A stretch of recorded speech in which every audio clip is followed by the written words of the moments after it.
Shalom. Call Halayim La, Yahweh, Ba'ashem, Yahweh Shai, Ba'ashem Rakakodash. Double honors to the elder apostles, the elders of Great Millstone as GMS. Peace and blessings to the Akim and a few Akwat across the four winds. This is your brother Batamayim from Great Millstone Houston coming to you with a quick hit. I saw this online, so I took a screenshot of it. I like the way that it was broken down because it goes into, what the mark of the beast pretty much is. It was the RFID microchip. I call it the micro Charagma.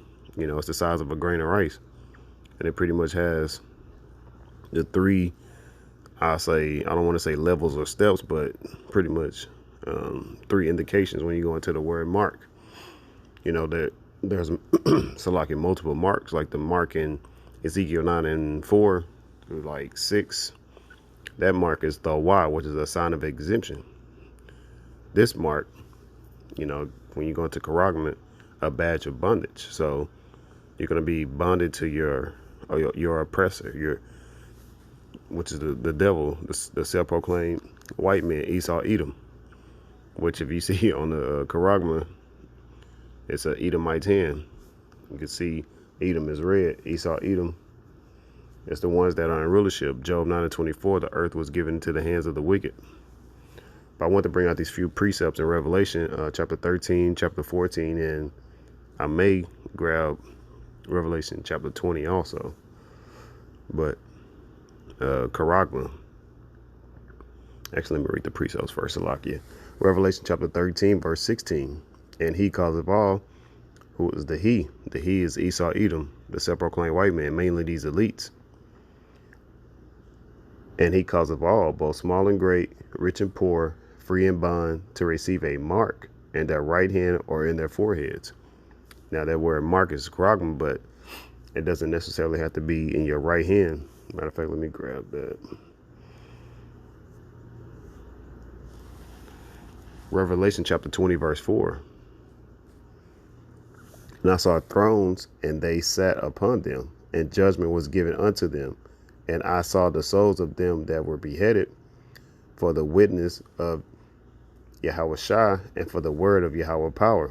Now, there will be, some brothers that will be beheaded. They ordered a lot of guillotines, which the reason why Ecclesiasticus or Sirach chapter 12, verse 10 says, never trust thine enemy. But you got to be willing, to be beheaded for the word of Yahweh by Shem Yahweh Shai. You'll be raised up first, Lord willing, if you're of that number, which will be the 144,000 men, the 12,000 from the 12 tribes of Israel, all the way down to the 1/3, which would be, the innumerable multitude, men, women, and children, Israelites only, so-called Negroes, Latinos, and Native Americans. And which had not worshipped the beast, neither his image, neither had received his mark upon their foreheads or in their hands.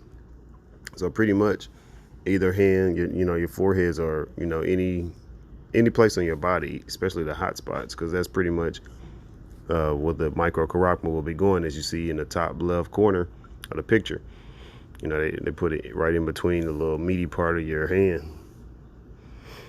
But worship the beast, the EEC,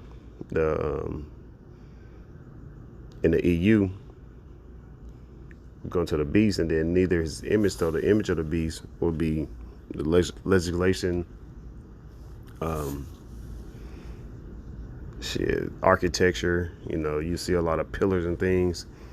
All this, gives a Rome's vibe, even though this is Babylon the Great, which is America, which is, the land of confusion.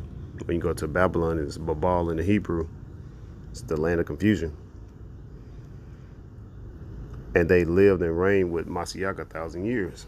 So if you take that in any other hand, hey, you will be destroyed. And I'll get to that after I go back into Revelation 13, verse 17.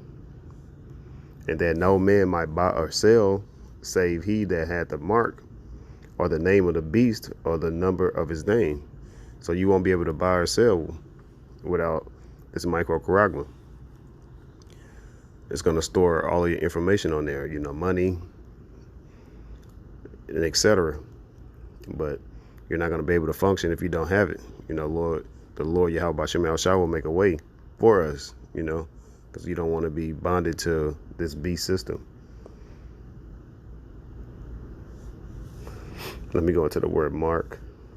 So mark, now I'll read it off the screen also.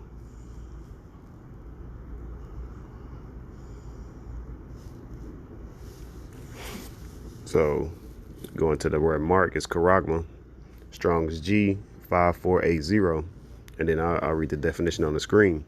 It's an engraved mark or sign, a badge of bondage. So you'll be bonded, and you know you'll be bond servant, you know, into Esau Edom instead of being a servant to Yahweh Bashem Yahushua. Then you have Karax, which is Strong's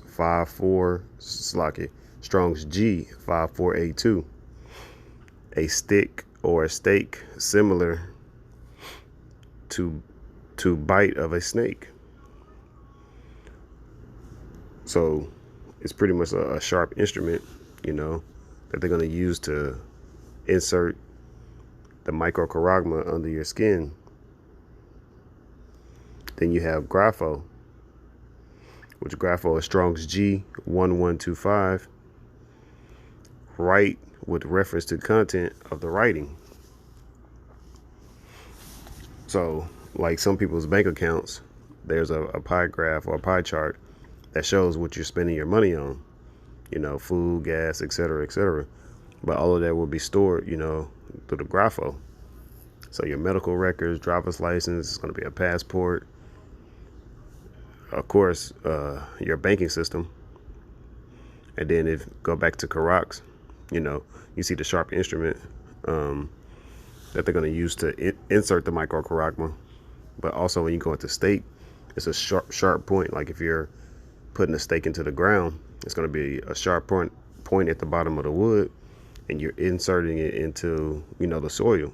And then charagma, which is the RFID microchip, you know, it's going to be the size of a grain of rice, but that right there is the sign that you are connected with and you believe in Esau Edom. And the Lord is going to destroy you if you take that. Revelation 14:9. And the third angel followed them, saying with a loud voice, if any man worship the beast and his image, and receive his mark in his forehead or in his hand, let's see what is going to happen. The same shall drink of the wine of the wrath of Yahweh Bashem Yahushua power. So if you take it, you're going to feel the wrath of Yahweh Bashem Yahushua and the holy angels, which is poured out without mixture into the cup of his indignation. Now, indignation is his righteous anger. And he shall be tormented with fire and brimstone in the presence of the holy angels and in the presence of the Lamb. That Lamb is Yahweh Shai, which his name means he saves, he's the Savior, he's the Redeemer. And then Yahweh, which is the Most High, his name means he is, you know, he's the Ancient of Days, he's the Father of Spirits, you know, he's to be worshipped infinitely. And, you know, you have the holy angels, which are going to be flying in those so-called UFOs, but we call them IFOs because they're identified as the clouds or the chariots in the scriptures. So when you see those angels, you know, the host of angels, the holy host of angels, with Yahweh Shai, you know, Yahweh Shai is going to be standing on top of that fathership. Every eye shall see him. You know, at the same time, they're going to be shooting off, you know, laser beams and lightning bolts on top of those thermonuclear missiles. That's going to torment the people, you know, that's on the land. That's going to destroy this place within an hour. You know, those ICBM nuclear missiles. But Lord willing, this is edifying. Call Halayim La, Yahweh, Bashem, Yahweh Shai, Bashem Rakakwadash. Double honors to the elder apostles, the elders of Great Millstone as GMS. Peace and blessings to the Akim and the few Akwad, Shalom, and the Baba Ball.